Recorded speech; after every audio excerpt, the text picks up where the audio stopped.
તો સુરતના ભીમરાડા બિલ્ડરની લાપરવાહીને લઈને એક દિવાલ ધરાશાયી થઈ હોવાની વધુ એક ઘટના બની છે। સિવિલ રેસિડેન્સીના 4 ટાવર ખાલી કરાયા 7 તજજ્ઞોની ટીમને પણ તેડાવાઈ છે। તો સુરત મનપા દ્વારા કાર્યવાહી કરવામાં આવી છે અને સ્ટ્રક્ચર એન્જિનિયરના લાયસન્સ પણ સસ્પેન્ડ કરી દેવામાં આવ્યા છે।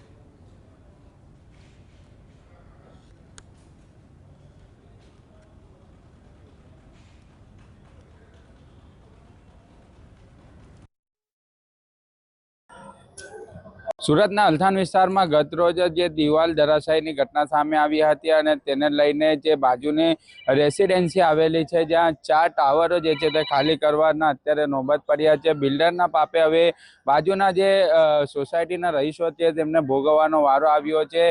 4 જેટલા ટાવરના 200 થી વધુ જે ઘરો જે છે તે અત્યારે ખાલી કરાવી દેવામાં આવ્યા છે। અહીં જે રીતના અત્યારે લોકો પણ ઊભા છે કારણ કે જે રીતના અત્યારે ઈએફ સહિતના અલગ અલગ જે ટાવર આવેલા છે તે ટાવરોને અત્યારે ઝોન દ્વારા તમામ બેરિકેડ લગાવવામાં આવ્યા છે અને અત્યારે બેરિકેડ લગાવી બંધ કરી દેવામાં આવ્યા છે। બેન શું કહેશો, અત્યારે બિલ્ડિંગ ખાલી કરવામાં આવ્યા છે, શું કહેશો બિલ્ડિંગ ખાલી કરાવી દેવામાં? अभी तो बोल रहे हैं कि हमारे भी ब्लॉक को लग रहा है खाली करना पड़ सकता है, पर हम लोग कहाँ जाएंगे? हम लोग पूंजी अपना सब बेच ओच करके यहाँ पे लिए हैं, भाड़े पे रहते रहते फिर इधर हम लोग लिए हैं। अब आज बोलते हैं कि इसको भी खाली करो, तो हम सब किधर जाएंगे?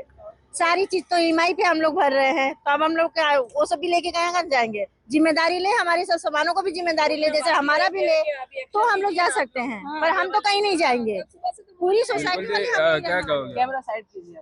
बिल्कुल जी, जे रीतना आप क्या कहोगे, कितने लोग को खाली कराया गया, कितने टावर? ऑलमोस्ट देखिए 5 टावर खाली है, 5 टावर खाली है। अभी 3 ही टावर है जो अभी बाकी है खाली करने के लिए, बस 3 टावर बाकी है। बिल्कुल जी, अन्य बहनों उपस्थित है, आप क्या कहोगे, कितना टावर खाली करा गया? 4 टावर खाली करवा दिए हैं भैया, लेकिन लोगों के मन में जो 4 टावर में भी लोग रह रहे हैं उनके मन में दहशत है, उनके मन में भी दहशत है कि हम कहाँ जाएंगे। सबकी हालत तो भैया आप ही देख रहे हैं, आपको भी 3 दिन हो गए अब, और उधर पीछे गैस लाइन लीकेज हो गया है। બિલકુલ તે જે રીતના અત્યારે સ્થાનિકોની અંદર રોષનો માહોલ જોવા મળી રહ્યો છે।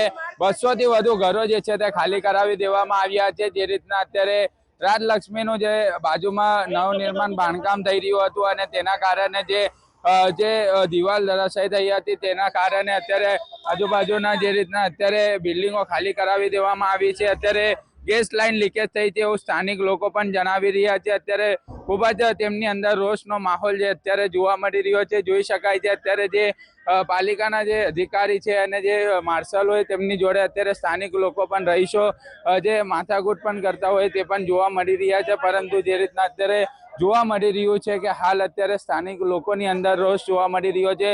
200 થી વધુ ઘરો જે છે તે અત્યારે બેહાલ જોવા મળ્યા છે। સાહિદ જગતાપ, GSTV સુરત।